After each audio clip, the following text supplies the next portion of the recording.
What is going on, you guys? It's your guy, Senpai Rai, and today we have yet another to play video featuring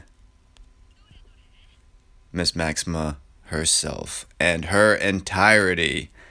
Now, for this video, I will teach you, obviously, her best combos, different active plus basic techniques, how to utilize her cores and her skill sets to their maximum potential. I thank you.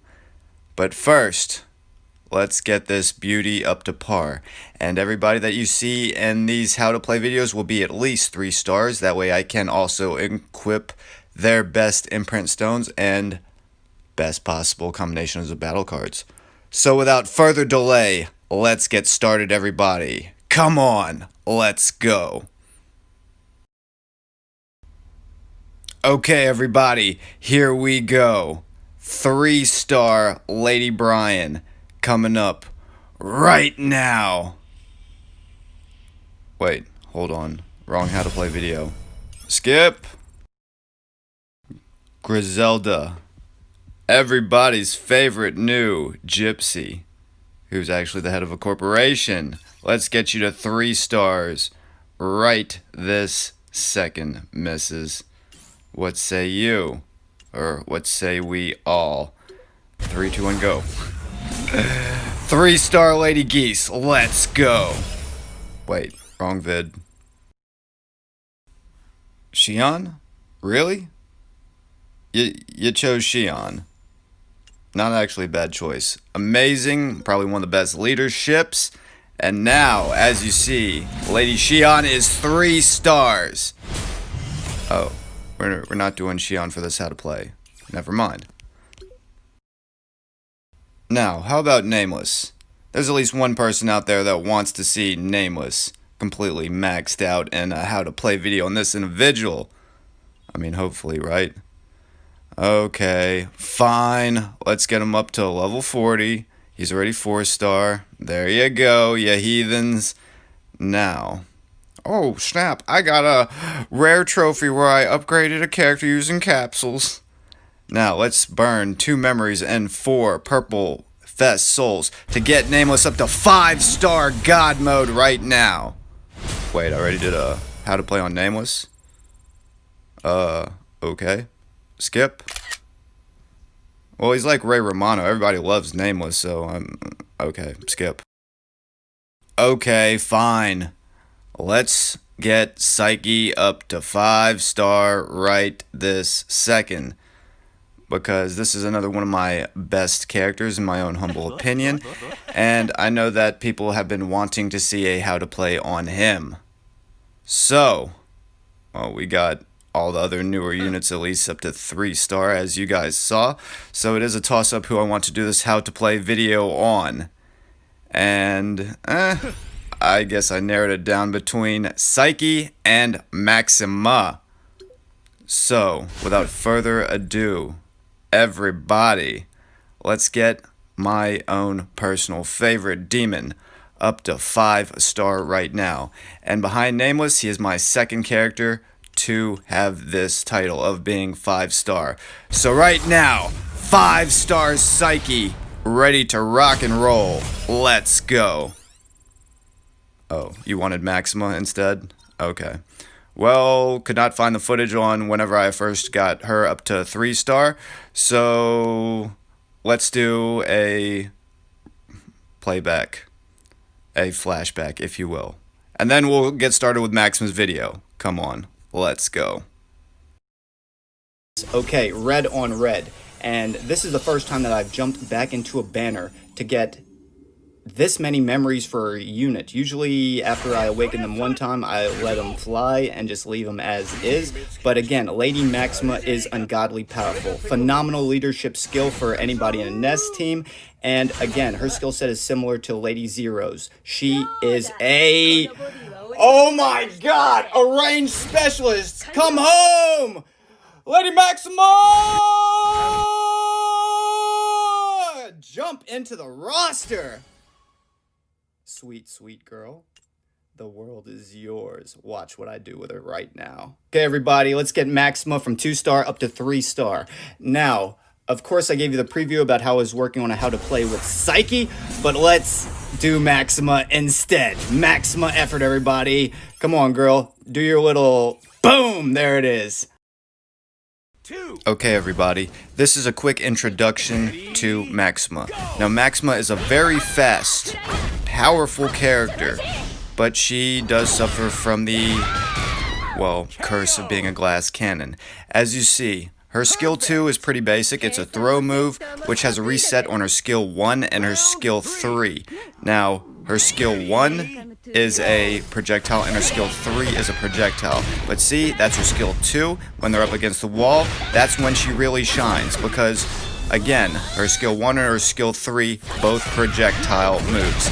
And as you see, she has the capability to quickly end fights. Now, her skill 1 is the one that deals burn damage equal to 28% of attack every 1 second for 7 seconds, and deals additional 180% burn blast damage equal to 150% of attack. And her skill 3 is the one that deals lightning damage and, well, lowers the cooldowns by 2 seconds and deals damage equal to 30% of attack every 1 second for 6 seconds, and deals burst damage equal to 220% of attack when she lands this skill on a burned opponent. Very important. And that's how you win. Ha. One of Maxima's best cores is the iron body, like always, and that's whenever she gains the 3 seconds of damage immunity, like right now. So I'm going to not suffer the brunt of this attack, but now that I see numbers, this is where Maxima is in trouble, because the damage immunity has a nice short 20-second cooldown paired with her super armor forward moving skill 2, but at the same time, it loses against hyper armor after that time frame. Also, if her feet never touch the ground, then again, Maxima is a long-range glass cannon, as you see. Now, I'll put Maxima first, and let me see if I could catch the Maxima combo on this individual. Now, Maxima, along with Pretty Zero, they are the best. Let's face it, they are the best long-range characters in the game. But in order to fully use Maxima, you have to wall press them, because the single basic attack between actives will not work if they're free-floating in the middle of the stage. It just doesn't cover enough room. Or, it doesn't connect the way it should, because she has an interesting first basic. It's a looping, forward-pushing punch. Now, again, the extra space created whenever they're against the backboard of the wall makes all the difference in the world. Let me see if I can slide skill 2 and show you. So it's going to be a basic between each active, only if they're against the wall. Let me see. Come on, come on, come on. Slide skill 2. Gotcha. Okay, now watch this. Basic. Skill 1. Basic. Skill 2. Basic. Skill 3. And that was enough to end it. At that point, you saw I missed my second basic. Just wait another half a second, but essentially that is how you do it.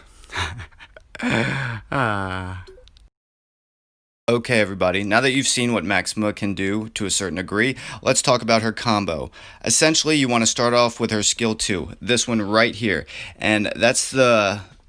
Well, it's pretty straight. It's pretty simple. It's a grab skill that gives her super armor for 3 seconds. Now, paired with the iron body, just like always, that gives her damage immunity for 3 seconds as well, every 20 seconds. So whenever you get hit, watch the clock, subtract 20 seconds, and that's the next time this core will proc. Now, damage immunity plus super armor skill 2, this one again, will give her pretty much homemade hyper armor for a few seconds. Now, interesting enough, whenever you get her past a 10-hit combo, she will gain 25% of her PG, and it will increase her shock damage, both from her skill 1, which is fire, and her skill 3, which is shock, and that will increase both shock and fire damage by 60% when she hits at a combo over 10. Now, she's a lower hitting unit, so essentially whenever you use her combo, you want to start off with a skill 1, the one that gives 3 seconds of super armor, and then you want to ideally go with her skill 1 after that. Now her skill 1 is the one that gives burn damage every 1 second for 7 seconds, equal to 28% of attack, and it deals an additional 180% damage based off of her attack when she lands the skill on a shocked opponent. Now, she inflicts shock damage from her skill 3 projectile, this one right here, and essentially what that does is it decreases her active cooldowns by 2 seconds, deals shock damage equal to 30% of attack every 1 second for 6 seconds, and if she's attacking a burned target, and remember her skill 1, this one inflicts burn for 7 seconds, and whenever she attacks with a skill 3 on a burned opponent, it deals an additional 220% damage based off attack whenever she lands this skill, again off of a burned opponent, and vice versa. If they're shocked and she hits with a skill 1, it will do an additional 180% bonus damage. Now for her combo, this is ideally what you want to do. You want to hit with a skill 2, the one that gives super armor, and if they're not against the wall, that's when you hit with her skill 1 or her skill 3, because they'll be too far away for you to close the combo. But if they are against the wall and you hit the skill 2 again, as you saw against Orochi, you want to hit with a basic, and then you want to hit with ideally a skill 1, then you want to go back into skill 2 again, and then you'll want to go into finally skill 3, because again the skill 1 and the skill 3, both being projectiles, will reset the skill 2 in between, so you will have an extra active of that for at least a brief amount of time. And between each one of her attacks, if they're against the wall, you want to hit the basic attack 1 time, which will build your combo up. And after you get past 10, again, you will proc her core. I'm keeping my Pompadour, which will give her an additional 25% increase in her PG instantaneously, and as long as the combo is over 10, it will do an additional 60% damage when she hits with a, again, burn or a lightning type attack, increasing the DPS affinity based damage. Now, let's combine everything that we have just learned in a real championship scenario. Let's go. Okay, you got hyper or homemade hyper armor because I finished up, gotcha. And I was happy that she was against the wall because that basic attack would have not landed if not. But yes, whenever Pretty Clone Zero uses her, or Pretty Zero uses her skill 3 plus the damage immunity, that's homemade hyper armor. That's what I was talking about earlier. So let me be a little bit aggressive. Skill 2. Oh, not quick enough off the jump. Okay, she should just take a little bit of dot damage after her damage meter runs out. No! Good one. She put the ice coffin right when I rolled. Roll, skill. Ooh, good slip. Good slip. Good slip! Okay, let me get out of there. Nope. She used her skill 2, so she's got damage immunity. Make some distance. Haha. I'm a crazy person. Okay, wait for it. Okay, nicked her with it, so she's going to take a little bit of dot damage. Skill 2. This should hit her. Oh, thank God. Wings and rolled. Good one, good one, good one. Reflect, freeze. Okay, I got my 3 seconds of damage immunity back. Skill 2, skill 1, skill 3, basic, basic, basic. Roll, roll, roll. It's gonna be close. I can't tell. Yep, that's what I'm talking about. Not gonna roll again. You must be crazy. Block button is real. Skill 2, skill 1, skill 3, roll and skill 2. Boom! Good one. God damn it, that was a good game. Okay. I'm just a hairline fracture away from catching my 5 tiers, so let me try to use projectiles. God damn it. I swear to God, Liz's projectile is the king of the projectiles. I have seen it eat every other type of projectile that's energy based, and most other ones as well. I don't know. Plus it gives her hyper armor, so of course she's gonna win. That one right there. That's the bastard. Roll. Skill 2, skill 1. Not far enough against the wall yet. Wait a second. Skill 3. Get out of the corner. Now. Wait for it. Wait for it. Oh, okay. She's hiding behind hyper armor. Let me see if I can corner bully her. Okay, make room. Make room. Make room. Come on. Roll into me. Gotcha. Oh, Lord. It's fine. You got. I'm gonna have to roll into it, and there you are. Good one. I really thought that you were going to go with an active since you had your hyper armor. Good job paying attention to the bar, my friend. Okay, skill 3. We're doing an effing bang up job dodging each other's actives right now. Okay, it's over. Skill 1 and basic. Done. Woo! Boom. Now it's time to discuss everybody's both favorite and least favorite portion of the game, next to RHD, obviously. Let's go with the Imprint Stones. Now, after you awaken Lady Maxima for the first time, along with any other character, you'll be able to unlock the Circle tier. Now, for the Circle tier, I went with the purple Circle Plus, just because, as you see, for its first ability, it gives a nice attack and an HP increase. And at the level I'm at right now, it gives plus 3.8% of both, increasing by 0.6 every time you level up. Now for the second ability, you see it's just a raw recovery of, at the tier I have it now, 5%, and every time you level it up, it will go up 1% for this first part.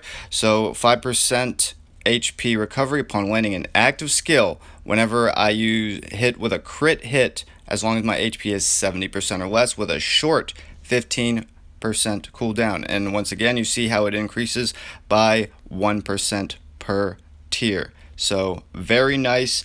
For the red stone, this would have been another good optional stone because you see it gives a higher raw attack, but for the added ability at tier level Awaken 7, it gives you a nice mitigation of dot, burn, poison, and bleed damage by 9%, which is okay, a little bit more situational. It gives you a little bit more damage off the top, but for the first tier, let's go with a Circle Purple Plus. That's the one we went with.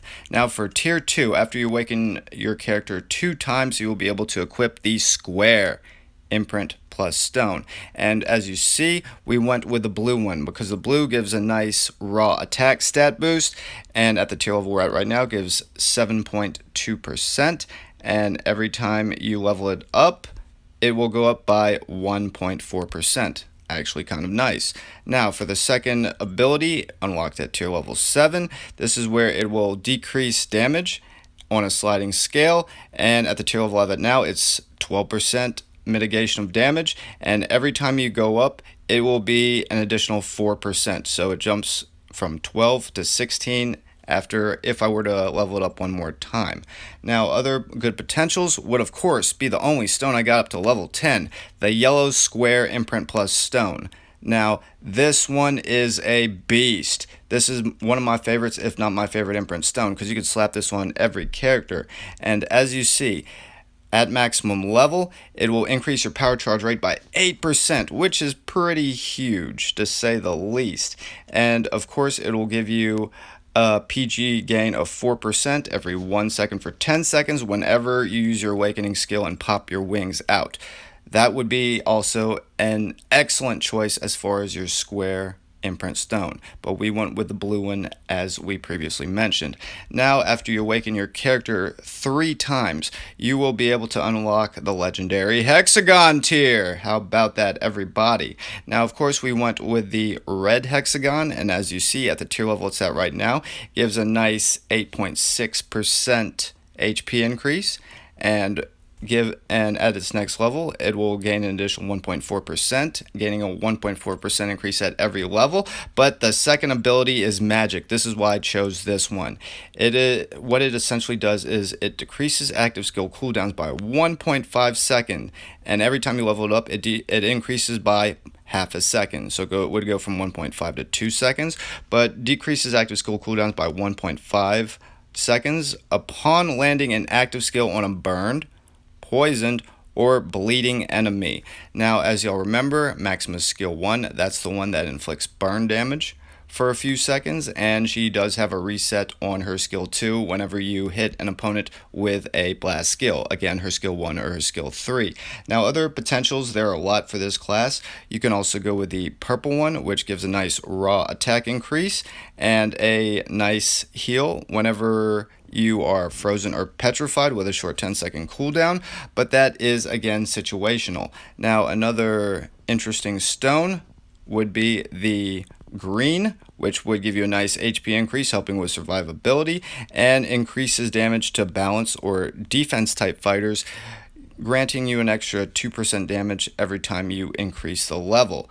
Again, situational, but a lot less so. Would definitely help with your DPS. Now, the final potential stone will be the yellow stone in the hexagon class, and this is the one that, as you see, increases penetration by 220, increasing it by 60 every time you level up the stone. But the second ability is rather nice as well. Now, this is the one that decreases the enemy's defense by 8%, going up by 4% every time you level it up for 4 seconds upon landing an active skill. So this is really nice. Essentially, the opponent will always have a nice little defense down, even the ones in PvE. So very nice to have.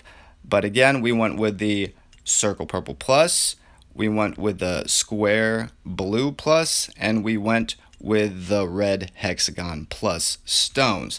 That's what we are going with Maxima right now. What you think about that? Boom.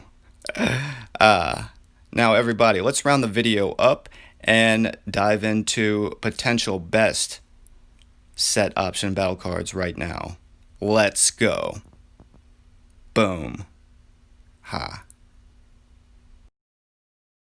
Now, the first set and option cards that I would recommend for Lady Maxima are, of course, my new favorite set cards, and over the course of pull videos over the past week, I have completed and maxed out 4 complete sets, as you see, working on my 5th one. But this is a magic set when it comes to your attack type fighters, because each set card, as you see, increases the attack by 7 times 3 would be 21, and off the bat it gives an additional 12% attack for your set bonus. So 7, 14, 21 plus 12 is 33 boost to your attack for your attackers, as you see.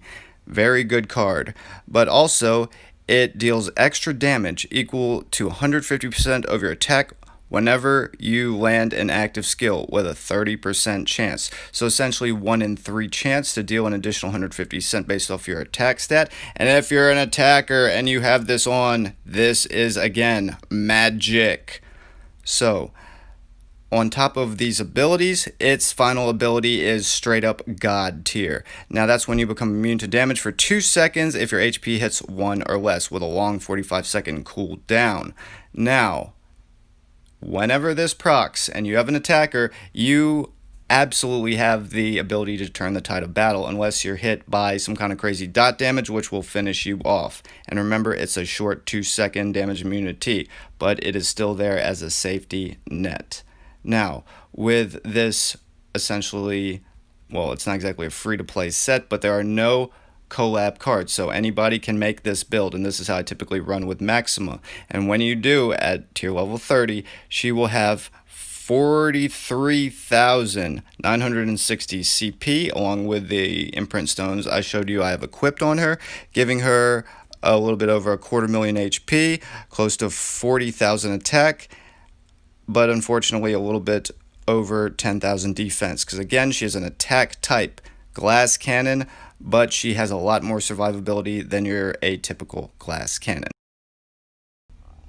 Another fantastic option of a set, or set that is not options, is of course the Rego Set. Now the Rego Set is one of most everybody's favorite sets, just because the second ability gives you a 10% chance to ignore the target's guard, and this potential guard break means the world to some characters, like your Leona, like your Nameless, who don't have naturally a guard break in their kit to begin with, or a throw. But since Maxima has a throw, let alone a reset on her throw, she doesn't need this set, but it will definitely benefit her as another potential option of how to dress her. Now each card, as you see, gives her an additional 7% attack, and I do have a few cards, as you see. I have 4 sets completely leveled up, but I have 2 cards that are additionals that I have yet to work on thus far. But as you see, each card essentially gives her 7% boost to attack, times 3 is 21,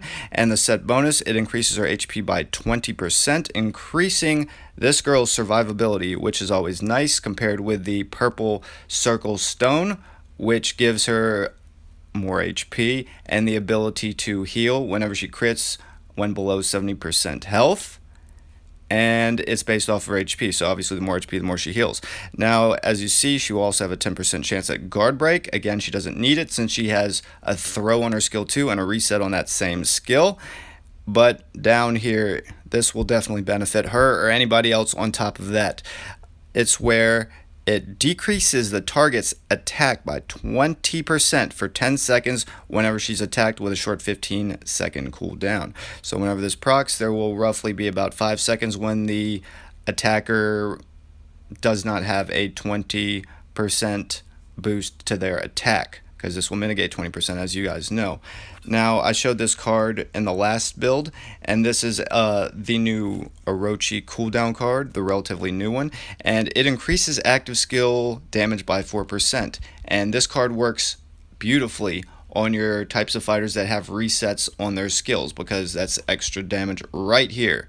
And of course, it decreases active cooldown by 1.2%. So this is a very nice cooldown card that I typically use on my attackers as well. Now, this card right here is interesting. Of course, very optional. I just wanted to show this. This is how I usually also have Lady Geese dressed as well, because this increases crit rate by 2.3%. which is not the greatest, but it's also not the worst. It increases active skill damage by 4%, so that's an additional amount of damage, especially when you're running in PvE, where you have like a 1-second cooldown on your actives. These types of cards are amazing.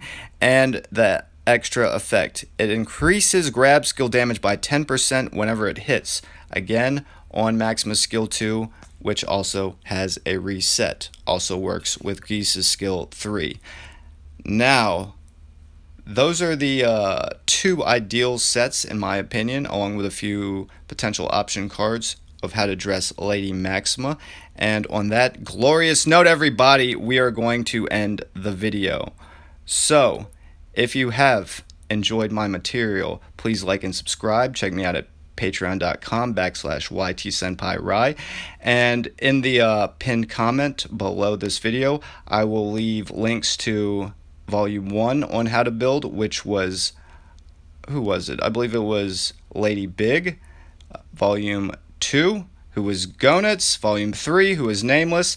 And this is Volume 4, so you don't really need a link if you're watching the video in its entirety.